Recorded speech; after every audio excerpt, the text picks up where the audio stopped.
La sixième alliance fut établie avec le Seigneur Jésus-Christ lui-même, dans le psaume 2, 7, 9. Je publierai le décret.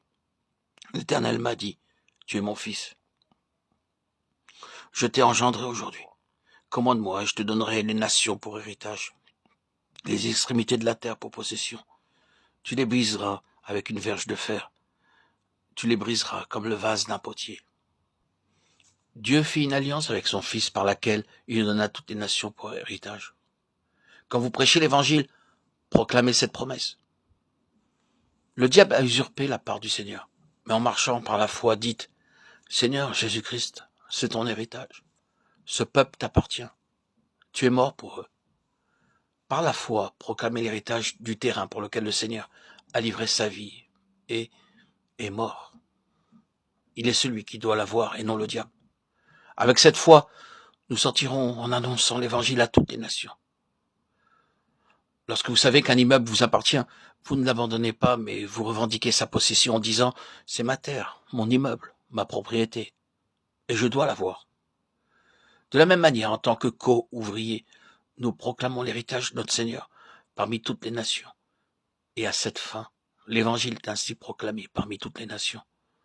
Nous proclamons par la foi en tant que co-ouvriers du Seigneur l'héritage du Seigneur, Jésus-Christ, qu'il s'est acquis par son propre sang, jusqu'à ce que nous devenions effectivement participants de l'héritage des saints dans la lumière. La septième et dernière alliance est mentionnée dans l'Épître aux Hébreux, chapitre 10, versets 16 et 17. Voici l'alliance que je ferai avec eux après ces jours-là, dit le Seigneur. Je mettrai mes lois dans leur cœur et je les écrirai dans leur esprit, et je me souviendrai plus de leurs péchés, ni de leur iniquité. La septième alliance est conclue avec le croyant. Dieu dit, je mettrai mes lois dans vos cœurs, et même si vous ne lisez pas très bien et que vous ne puissiez rien comprendre, le Saint-Esprit vous enseignera toutes choses jour après jour. Telle est la promesse dans Jean 16, 13, 14. Quand le Consolateur sera venu, l'Esprit de vérité, il vous conduira dans toute la vérité. Car il ne parlera pas de lui-même, mais il dira tout ce qu'il aura entendu. Et il vous annoncera les choses à venir. Il me glorifiera parce qu'il prendra de ce qui est à moi et vous l'annoncera. C'est la septième alliance. Jour après jour, le Saint-Esprit nous enseignera. Même si nous ne connaissons pas l'hébreu, le grec ou d'autres langues, nous pourrons néanmoins apprendre par la simple foi toutes les choses de Dieu.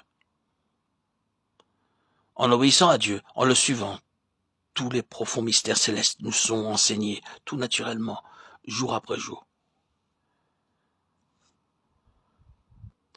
Matthieu 13, 16, 17 dit « Mais heureux sont vos yeux parce qu'ils voient et vos oreilles parce qu'elles entendent.